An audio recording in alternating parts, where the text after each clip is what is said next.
કેમ છો મિત્રો? મજામાં દેશો તો સૌ લોકોનું સ્વાગત છે આપણા નવા બ્લોગની અંદર. આ ઝાકરે જો કે બૂમ બોલાવી દીધી જીરા બીરામ બધી, કેમ કે ઝાકર આજ હબાવનું બેઠું છે. આમ તો અત્યારમાં નહીં દેખાતું, પણ મોબાઈલમાં સેટે દેખાય ને તમને જે એ ઝાકર હે. જો કે 4 વાગ્યા પછીનું કંઈ બિલકુલ દેખાતું જ નહોતું, અત્યારમાં કંઈક દેખાય છે. એટલે જીરામાં આજ રહીને સલ્ફરની બૂમ બોલાવી દેવાની છે. સલ્ફર છે M45. આપણે જો કે ઘણા દાયથાની કહેતા છે, એટલે આ જીરામાં છાંટવું પડશે.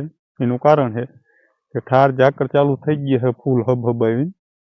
હવે એવું લાગે છે, પહેલાં એમ લાગતું જ કે જીરું ને એવું થઈ જશે કમ્પ્લીટ, પણ હવે એવું લાગે કે કેવા તારે ના ઉડવા તો ખીચામાંથી કાઢી લે. એટલે ઠાર ઝાકરને ખાસ ધ્યાન રાખવું પડશે, અને જીરામાં દવાઈ જો કે ચાલુ જ રાખવી પડશે કન્ટિન્યુ. ના ઝાકરે જો કે બૂમ બોલાવી, પહેલો વહેલો ઝાકર એટલો આવ્યો છે.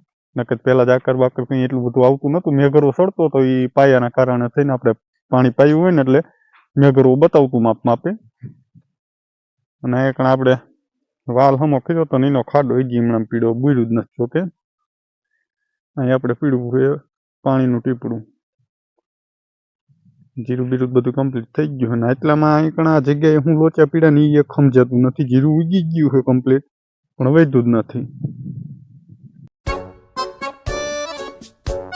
આપણે રહ્યું ને આમ નક્કી નથી થતું, પણ ઘઉંમાં આપણે જો કે પાયું ને 8 થી 10 દી જેવું થયું.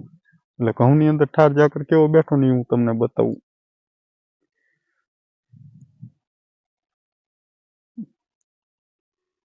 જો ઘઉં આપણે કેડ હમણાં થઈ ગયા છે, હાથે પલાળી દેજો. ઓકે,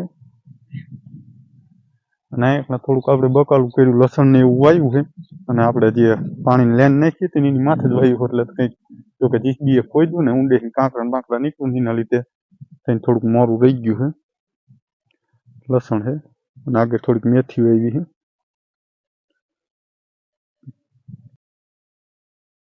આપણે જીરું સારું હતું ને તો એ બધું ખાવામાં શું આવતું?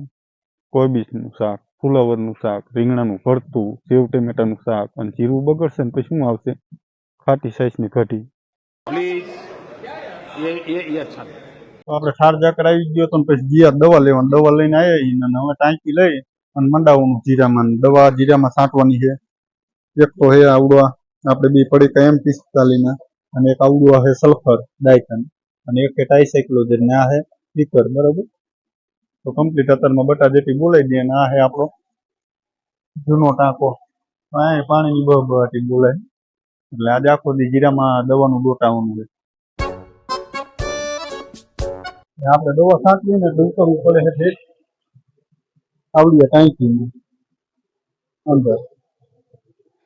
આ થઈ છે અંદર પછી આગળ માણસનો જો કે ટૂંકો હતો ને તેની ગતિ પછી આ 150 વાળો ડાયવર બોલાયો. આપણો 150 વાળો ડાયવર, તો ફિલ્ટરમાં બિલકુલ ખોલે નીનો કરવા સાફ. રગડા જેવી દવા થઈ ગઈ. કેમ કે ટાંકો ભરેલો વોલ્ટેજ ખાલી કરીને 2-3 દી પીડ્યો ને એટલે અંદર બધી જામી જાય. એટલે ટાંકો તો આપણે સાફ કરવું જ પડે ફિલ્ટરનું. એવું 150 વાળા ડાયવર ને આજે આખો દી લઈ લેવાનું બતાવી દવા. બસ લાયક હે ક્યાં? આપણે મિત્રો દવાની બાકી બોલાઈને આવી ગયા ધાબે, અને આ દવાના બધા પ્રોસેસ પીડ્યા છે. 2 પેટી છે M45 ને ટાઈસાયક્લોઝર અને ડાયથન સલ્ફર.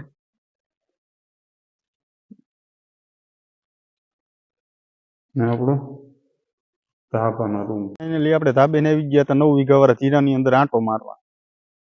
અને આપણું 9 વીઘા વાળું જીરું જો કે પીરું પડી ગયું. આને હવે એકાદ દવાનો આની પછી છંટકાવ મારવાની ગણતરી છે પાવડરનો. બાકી તો મચ્છીની એવી મારવી પડશે. અને 15-20 દીમાં આ જીરું થઈ જઈશ કમ્પ્લીટ. બરોબર, તો વિડીયો ગમ્યો હોય તો લાઈક કરી, શેર કરીને સબસ્ક્રાઈબ કરજો આપણી ચેનલને. મળું છું આવતા બ્લોગની અંદર.